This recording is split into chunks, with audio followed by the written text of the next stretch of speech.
안녕하세요. 리드드림입니다. 이번에 읽어드릴 작품은 김동인의 광염 소나타라는 작품인데요. 김동인은 일제강점기 때 활동했던 소설가로 소설뿐 아니라 시, 그리고 문학평론가와 언론인으로서 활동을 했던 사람입니다.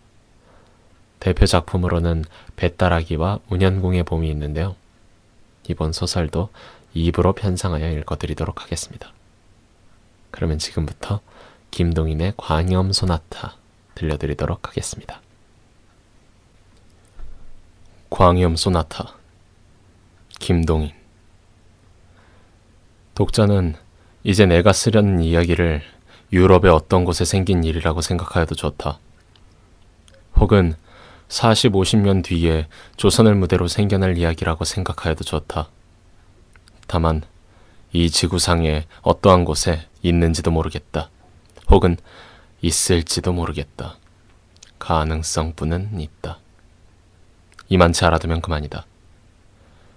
그런지라 내가 여기 쓰려는 이야기의 주인공 되는 백성수를 혹은 알벨트라 생각하여도 좋을 것이요, 짐이라 생각하여도 좋을 것이요, 또는 호모나 기무라모로 생각하여도 괜찮다. 다만 사람이라 하는 동물을 주인공 삼아가지고 사람의 세상에서 생겨난 일인 줄만 알면. 이러한 전제로서 자, 그러면 내 이야기를 시작하자. 기회라 하는 것이 사람을 망하게도 하고 흥하게도 하는 것을 아시오. 네, 새삼스러이 연구할 문제도 아닐걸요. 자, 여기 어떤 상점이 있다 합시다. 그런데 마침 주인도 없고 사환도 없고 온통 비었을 적에 우연히 그 앞을 지나가던 신사가 그 신사는 재산도 있고 명망도 있는 점잖은 사람인데, 그 신사가 빈 상점을 들여다보고 혹은 이렇게 생각할 수도 있지 않아요? 통 비었으니까 도적놈이라도 넉넉히 들어갈 게다. 들어가서 훔치면 아무도 모를 테다. 집을 왜 이렇게 비워둔다. 이런 생각 끝에 혹은 돌발적 변태 심리로서 조그만 물건 하나를 집어서 주머니에 넣는 경우가 있을지도 모르지 않겠습니까? 글쎄요. 있습니다. 있어요. 어떤 여름날 저녁이었었다. 도회를 떠난 교회 어떤 강변에 두 노인이 앉아서 이런 이야기를 하고 있었다. 그 기회론을 주장하는 사람은 유명한 음악 비평가 케이시였었다. 듣는 사람은 사회교화자의 모씨였었다. 글쎄, 있을까요? 있어요. 좌우간 있다 가정하고, 그러한 경우에는 그 책임이 어디 있습니까? 동양 속담 말에 외발선은 신끈도 다시 매지 말랬으니 그 신사가 책임을 질까요? 그래 버리면 그뿐이지만 그 신사는 점잖은 사람으로서 그런 절대적 기묘한 찬스만 아니더라면 그런 마음은커녕 염도 내지도 않을 사람이라 생각하면 어찌 됩니까? 말하자면 죄는 기회에 있는데 기회라는 무형물은 벌을 할 수가 없으니까 그 신사를 가해자로 인정할 수밖에는 지금은 없지요. 그렇습니다. 또 한 가지, 사람의 천재라 하는 것도 경우에 따라서는 어떤 기회가 없으면 영구히 안 나타나고 마는 일이 있는데, 그 기회란 것이 어떤 사람에게서 그 사람의 천재와 범죄 본능을 한꺼번에 끌어냈다면 우리는 그 기회를 저주하여야겠습니까? 축복하여야겠습니까? 글쎄요. 선생은 백성수란 사람을 아시오? 백성수, 기억이 없는데요. 작곡가로서 네, 생각납니다. 유명한 광염 소나타의 작가 말씀이죠? 네. 그 사람이 지금 어디 있는지 아십니까? 모릅니다. 발광했단 말이 있었는데. 네. 지금 정신병원에 감금돼 있는데 그 사람의 일대기를 이야기할게. 들으시고 사회교화자로서의 의견을 말씀해 주십시오.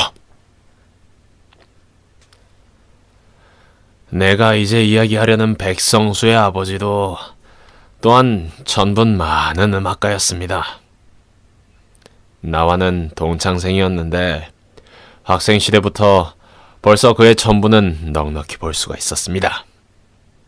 그는 작곡가를 전공하였는데 때때로 스스로 작곡을 하여서는 밤중에 혼자서 피아노를 두드리고 하여서 우리들로 하여금 뜻하지 않고 일어나게 하고 하였습니다. 그리고 우리는 그 밤중에 울려오는 야성적 선율에 몸을 소스라치고 하였습니다. 그는 야인이었습니다. 광포스런 야성은 때때로 비위에 들리면 선생을 두들기기가 예사이며 우리 학교 근처의 술집이며 모든 상점 주인들은 그에게 몇 개나 안 얻어맞은 사람이 없었습니다. 그러한 야성은 그의 음악 속에 풍부히 잠겨 있어서 오히려 그 야성적 힘이 그의 예술을 더 빛나게 하는 것이었습니다. 그러나 그가 학교를 졸업하고 난 뒤에는 그의 야성은 다른 것으로 발전되고 말았습니다. 무서운 술이었습니다. 아침부터 저녁까지, 저녁부터 아침까지 술잔이 그의 입에서 떠나지를 않았습니다. 그리고 술을 먹고는 여편예들에게 행패를 하고 경찰서에 구류를 당하고 나와서는 또 같은 일을 하고. 작품이다 무엇이외까. 술을 먹은 뒤에 취홍에 겨워 때때로 피아노에 앉아서 즉흥으로 탄주를 하고 하였는데 지금 생각하면 그 귀기가 사람을 엄습하는 힘과 야성, 그런 보물이라 하여도 좋을 것이 많았지만 우리들은 각각 제길답게 바쁜 사람이라 주정꾼의 즉흥악을 일일이 베껴둔다든가 그런 일은 꿈에도 생각하지 않았습니다. 우리들은 그의 장래를 생각하여 때때로 술을 삼가기를 권고하였지만 그런 야인에게 친구의 권고가 무슨 소용이 있겠습니까? 술은 음악이다! 하고는 하하하하 웃어버리고 다시 술집으로 달아나고 합니다. 그러한 지 7, 8년이 지난 뒤에 그는 아주 폐인이 되고 말았습니다. 술이 안 들어가면 그의 손은 떨렸습니다. 눈에는 눈곱이 꼈습니다. 그리고 술이 들어가면 그는 그 광포성을 발휘하였습니다. 노고를 물러나고 붙잡고는 입에 술을 부어 넣어 주었습니다. 그러다가는 장소를 불문하고 아무데나 누워서 잡니다. 사실 아까운 천재였습니다. 우리들 새는 때때로 그의 천분을 생각하고 아깝게 여기는 한숨이 있었지만 세상에서는 그 장래가 무서운 한 천재가 있었다는 것은 몰랐었습니다. 그러는 동안에는 그는 어떤 양가의 처녀를 어떻게 관계를 맺어서 애까지 맺습니다.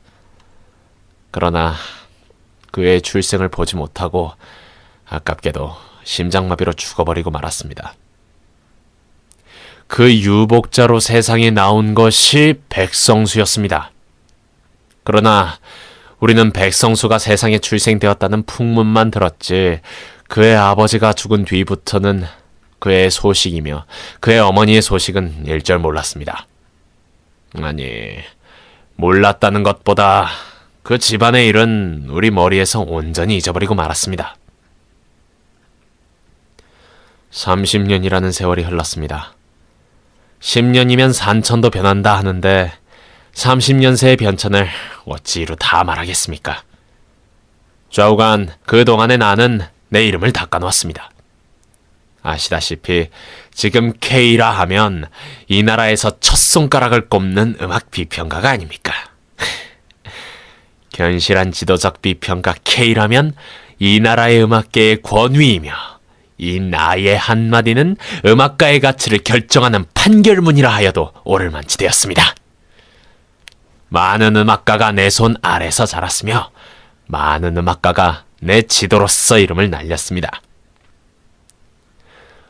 재작년 이른 봄 어떤 날이었습니다. 그때 나는 조용한 밤중에 몇 시간을 어떤 예배당에 가서 명상으로 시간을 보내는 것이 습관이 되어 있었습니다. 언덕 위에 홀로 서 있는 집으로서 조용한 밤중에 혼자 앉아 있노라면 때때로 들보에서 놀라 깬 비둘기의 날개 소리와 간간히 기둥에서 뚝뚝하는 소리밖에는 아무 소리도 들리지 않는, 말하자면 나 같은 괴상한 성미를 가진 사람이 아니면 돈을 주고서 들어가더라도 들어가지 않을 음침한 집이었습니다. 그러나 나 같은 명상을 즐기는 사람에게는 다른 데서 구하기 힘들도록 온갖 것을 가진 집이었습니다. 외따르고 조용하고 음침하며 간간히 알지 못할 신비한 소리까지 들리며 멀리서는 때때로 놀란 듯한 기적 소리도 들리는, 이것뿐으로도 상당한데 게다가 이 예배당에는 피아노도 안 돼 있었습니다.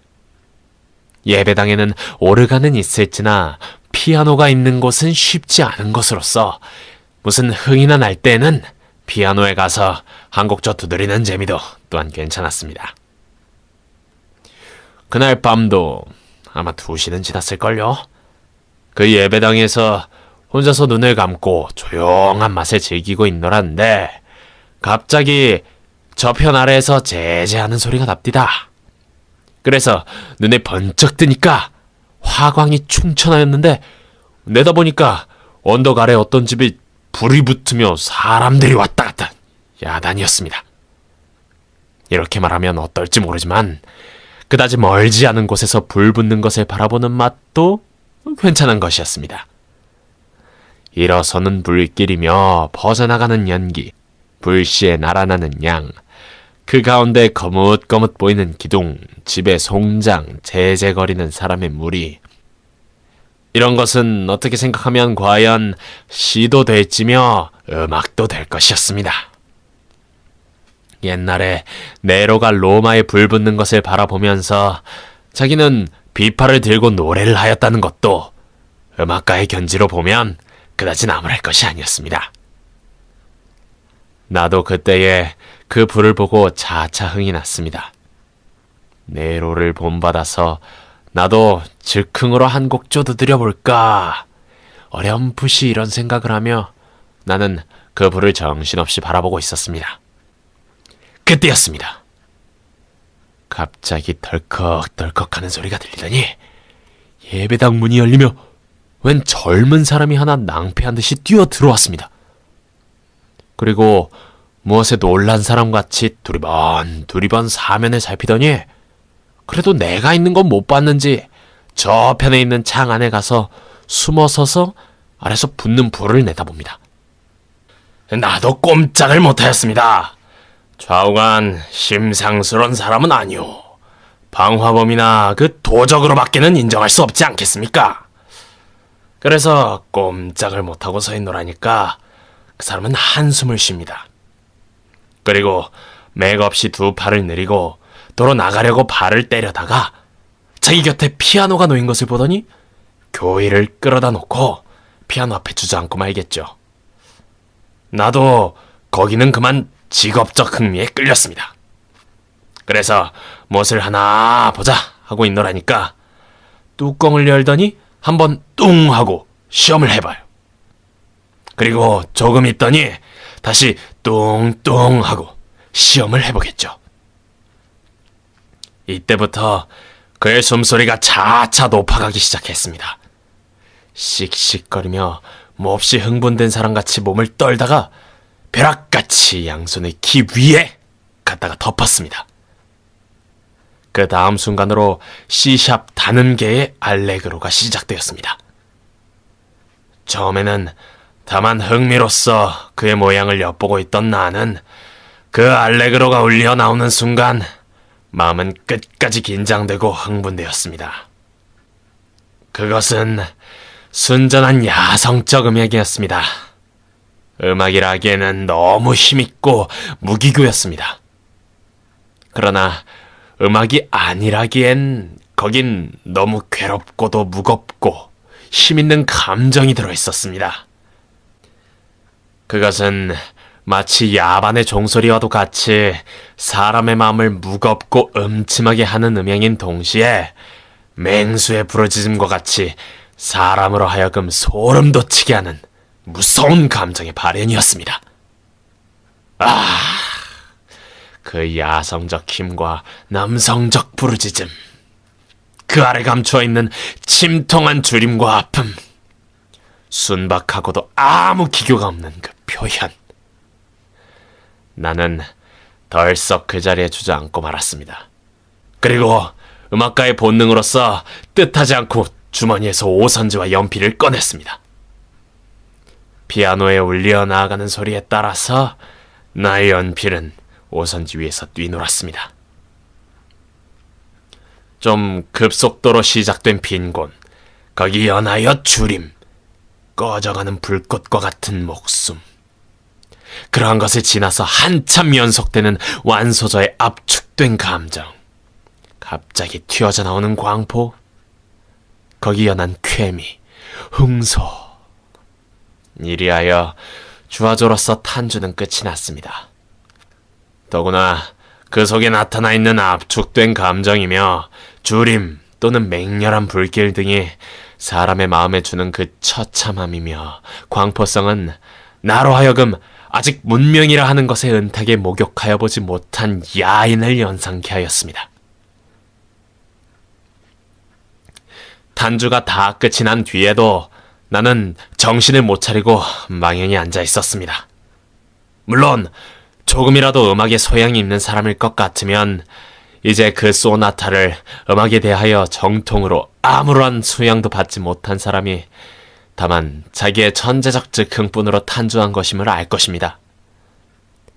해결이 없이 감칠도 화연이며 증육도 화연을 범벅으로 섞어 놨으며 금치긴 병행 58도까지 집어넣은 것으로서 더구나 스케르초는 온전히 뽑아먹은 대담하다면 대담하고 무식하다면 무식하다 할 수도 있는 방분 자유한 소나타였습니다. 이때 문득 내 머리에 떠오른 것은 30년 전에 심장마비로 죽은 백시였습니다. 그의 음악으로서 만약 정통적 훈련만 뽑고 거기다가 야성을 더 집어넣으면 지금 내 눈앞에 있는 그 음악가의 것과 같은 것이 될 것이었습니다. 꾀끼가 사람을 엄습하는 듯한 그 힘과 방분스러운 표현과 야성. 이것은 근대 음악가에 구하기 힘든 보물이었습니다. 그 소나타에 취하여 한참 정신이 어리둥절히 앉았던 나는 고즈넉히 일어서서 그 피아노 앞에 가서 그의 어깨에 가만 손을 얹었습니다.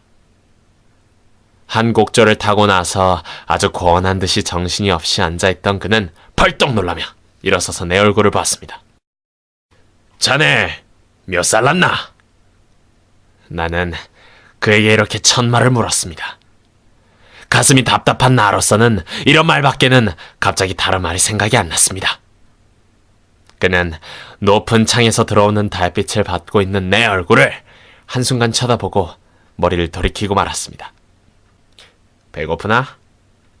나는 두 번째 그에게 물었습니다. 그는 시끄러운 듯이 벌떡 일어섰습니다. 그리고 달빛이 비친 내 얼굴을 정면으로 바라보다가 K 선생님 아니세요? 하면서 나를 붙들었습니다. 그래서 그렇노라고 하니깐 사진으로는 늘 봤습니다마는 하면서 다시 맥없이 나를 놓으며 머리를 돌렸습니다. 그 순간, 그가 머리를 돌이키는 순간 달빛에 얼핏 나는 그의 얼굴을 처음으로 봤습니다. 그리고 나는 거기서 뜻밖의 30년 전에 죽은 백씨의 모습을 발견했습니다. 자네 이름이 뭔가? 백성수... 백성수? 그 백씨의 아들이 아닌가? 30년 전에 자네가 나오기 전에 세상 떠난... 그는 머리를 번쩍 들었습니다. 네? 선생님 어떻게 하세요? 백씨 아들인가? 가치도 생겼다. 내가 자네 아버지와 동창이네. 역시 그 애비의 아들이다. 그는 한숨을 길게 쉬며 머리를 수그려 버렸습니다. 난 그날 밤 그 백성수를 데리고 집으로 돌아왔습니다.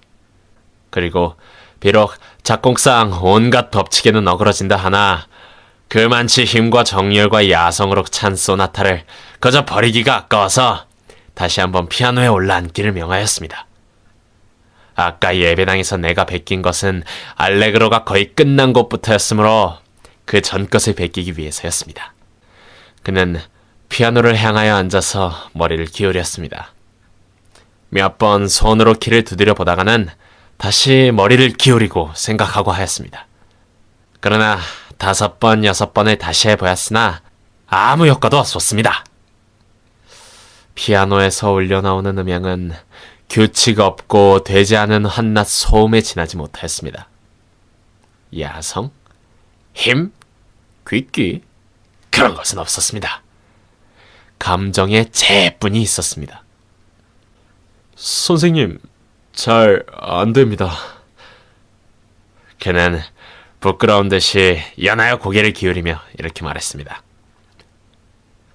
그 2시간도 못 돼서 벌써 잊어버린다. 나는 그를 밀어놓고 내가 대신하여 피아노 앞에 앉아 아까 베낀 그 음보를 펴놨습니다.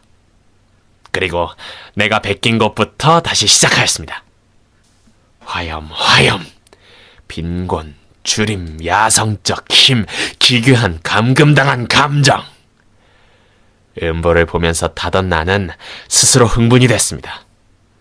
미상불, 그때는 내 눈은 미친 사람같이 번뜩였으며 얼굴은 흥분으로 새빨갛게 되었을 것이었습니다. 즉, 그때 그가 갑자기 달려들더니 나를 떠미쳐버렸습니다. 그리고 자기가 대신하여 앉았습니다.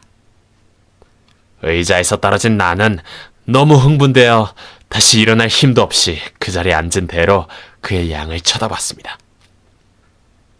그는 나를 밀쳐버린 다음에 그 음보를 들고서 읽기 시작하였습니다.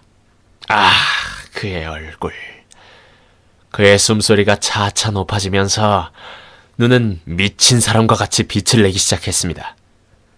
그러더니 그 음보를 획 내어 던지며 문득 벼락같이 그의 2 손은 피아노 위에 더럽혔습니다. C샵 단음계의 광포스러운 소나타는 다시 시작됐습니다. 폭풍우같이 또는 무서운 물결같이 사람으로 하여금 숨막히게 하는 그 힘. 그것은 베토벤 이래로 근대 음악가에서 보지 못하였던 광포스러운 야상이었습니다. 무섭고도 참담스런 주림, 빈곤, 압축된 감정. 거기서 튀어져 나온 맹념, 공포, 홍소.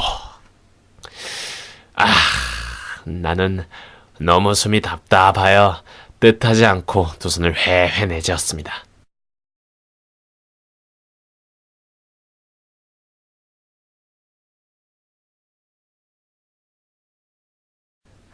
그날 밤이 새도록 그는 흥분이 돼서 자기의 과거를 일일이 다 이야기했습니다.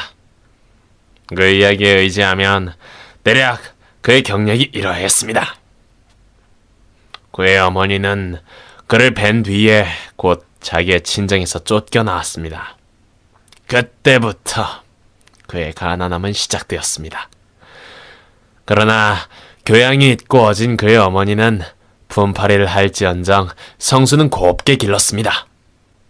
변변치는 않으나마 오르간 하나를 준비하여 두고 그의 잠자리할 때는 슈베르트의 자장가로서 그의 잠을 도왔으며 아침에 깰 때는 하루 종일 유쾌히 지내게 하기 위해서 도랜드의 세컨드 왈츠로서 그의 원기를 돋우었습니다. 그는 3살 났을 적에 어머니의 품에 안겨서 오르간을 장난하여 보았습니다. 이 오르간을 장난하는 것을 본 어머니는 근근히 돈을 모아서 그가 6살 나는 해에 피아노를 하나 샀습니다. 아침에는 새소리, 바람에 버석거리는 포플라잎, 어머니의 사랑, 부엌에서 국 끓는 소리. 이러한 모든 것이 이 소년에게는 신비스럽고도 다정스러워 그는 피아노에 향하여 앉아서 생각나는 대로 키를 두드리고 하였습니다. 이러한 가운데 고이 소학과 중학도 마쳤습니다. 그러는 동안에 음악에 대한 동경은 그의 가슴에 터질 듯이 쌓였습니다. 중학을 졸업한 뒤에는 인젠 어머니를 위하여 그는 학업을 중지하지 않을 수가 없었습니다. 그는 어떤 공장의 직공이 되었습니다. 그러나 어진 어머니의 교육 아래서 길러난 그는 비록 직공은 되었다 하나 아주 올량한 사람이었습니다. 그리고 음악에 대한 집착은 조금도 줄지 않았습니다. 비록 돈이 없어서 정식으로 음악 교육은 못 받을 망정 거리에서 손님을 끊으라고 틀어놓은 유성기 앞이며 또는 일요일날 예배당에서 찬양대의 노래에 젊은 가슴을 뛰놀리던 그이었습니다. 집에서 피아노 앞을 떠나본 일이 없었습니다. 때때로 비상한 감흥으로 오선지를 내어놓고 음보를 그려본 적도 한두 번이 아니었습니다. 그러나 이상한 것은 그만치 뛰놀던 열정과 터질 듯한 감격도 음보로 그려놓으면 아무 긴장도 없는 싱거운 음계가 되어버리고 했습니다. 왜? 그만치 천분이 있고 그만치 열정이 있던 그에게서 왜 그런 재와 같은 음악만 나왔느냐고 물으실 테죠. 거기에 대하여서는 이따가 설명하리다. 감격과 불만, 열정과 채, 비상한 흥분과 그 흥분에 대한 반비를 떼는 시원치 않은 결과, 이러한 불만의 10년이 지났습니다. 그의 어머니는 문득 몹쓸병에 걸렸습니다. 자양과 약값. 그의 몇 해를 근근히 모았던 돈은 차차 줄기 시작하였습니다. 조금이라도 안락한 생활이 되기만 하면 정식으로 음악에 대한 교육을 받으려고 모아두었던 저금은 그의 어머니의 병에 다 들어갔습니다. 그러나 그의 어머니 병은 차도가 보이지 않았습니다. 그리하여 그와 내가 그 예배당에서 만나기 전해 여름 어떤 날 그의 어머니는 도저히 회복할 가망이 없는 중태에까지 빠지게 되었습니다. 그러나 그때는 벌써 그에게는 돈이라곤 다 떨어진 때였습니다. 그날 아침 그는 위독한 어머니를 버려두고 역시 공장에 갔습니다. 그러나 아무리 하여도 마음이 놓이지 않아서 일을 중도에 그만두고 집으로 돌아왔습니다. 그때는 어머니는 벌써 혼수 상태에 빠져 있었습니다. 가슴이 덜컥 내려앉은 그는 황급히 다시 뛰어나갔습니다. 그러나 어디로? 뭘 하러? 뜻없이 뛰어나와서 한참 다름박질하다가 그는 문득 정신을 차리고 의사라도 청할 양으로 희끈 돌아섰습니다. 그때였습니다. 아까 내가 말한 바 기회라는 것이 그때 그의 앞에 나타났습니다. 그것은 조그만 담배가게 앞이었는데 가게와 안방과의 새에 문은 닫혀 있고 안에는 미성볼 사람이 있을지나 가게를 보는 사람은 눈에 안 띄었습니다.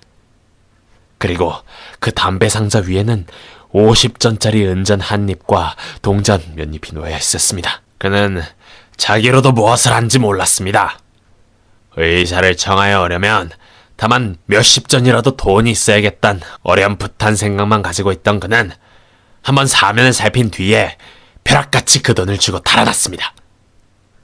그러나 그는 20간도 뛰지 못하여 따라오는 그 집 사람에게 붙들렸습니다. 그는 몇 번을 사정하였습니다. 마지막에는 자기의 어머니가 명제 경각이니 1시간만 놓아주면 의사를 어머니에게 보내고 다시 오마고까지 하여 보았습니다. 그러나 그런 말은 모두 헛소리로 돌아가고 그는 마침내 경찰서로 가게 됐습니다. 경찰서에서 재판소로, 재판소에서 감옥으로. 이러한 6달 동안에 그는 이를 갈면서 분해하였습니다. 자기 어머니의 운명이 어찌 되었나. 그는 손과 발을 동동 구르면서 안타까워했습니다. 만약 세상을 떠났다 하면 떠나는 순간에 얼마나 자기를 찾았겠습니까? 임종에도 물 한 잔 떠 넣어줄 사람이 없는 어머니였습니다. 애타하는 그 모양, 목말라 하는 그 모양을 생각하고는 그 어머니에게 지지 않게 자기도 애타하고 목말라 했습니다. 반년 뒤에 겨우 광명한 세상에 나와서 자기의 오막살이를 찾아가매 거기는 벌써 다른 사람이 들어있었으며 그의 어머니는 반년 전에 아들을 찾으며 길에까지 기어 나와서 죽었다 합니다. 공동묘지를 가보았으나 분묘조차 발견할 수가 없었습니다. 이리하여 갈 곳이 없이 헤매던 그는 그날도 역시 잘 곳을 찾으러 헤매다가 그 예배당까지 뛰쳐 들어온 것이었습니다.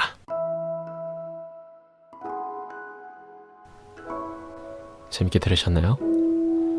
작곡가 K가 주인공인 음악가 백성수의 이야기를 사회교화자인 모 씨에게 들려주는 액자식 구성의 작품이었는데요. 이런 구성의 소설은 흔하지 않아서 사실 많이 읽어보진 않았는데 이런 소설을 여러분들하고 같이 읽으니까 신기하기도 하고 다른 일반적인 소설하고 다른 전개 방식이라 더 몰입하게 되고 재밌고 그러더라고요. 여러분은 어떠셨나요? 광염 소나타는 소설 말고도 드라마로 방영되기도 하고 소설을 모티브로 뮤지컬도 공연을 했다고 하네요. 혹시 이 작품에 관심이 생기신 분들은 한 번쯤 알아봐도 좋을 것 같네요. 광염 소나타 1부는 여기까지입니다. 2부에는 놀라운 이야기가 기다리고 있으니까요. 기대하셔도 좋을 것 같습니다. 구독과 좋아요 그리고 댓글은 여러분들에게 행복한 시간을 드리고 싶은 리드드림의 아주 큰 힘이 됩니다. 그러면 광염 소나타 2부에서 다시 만나요.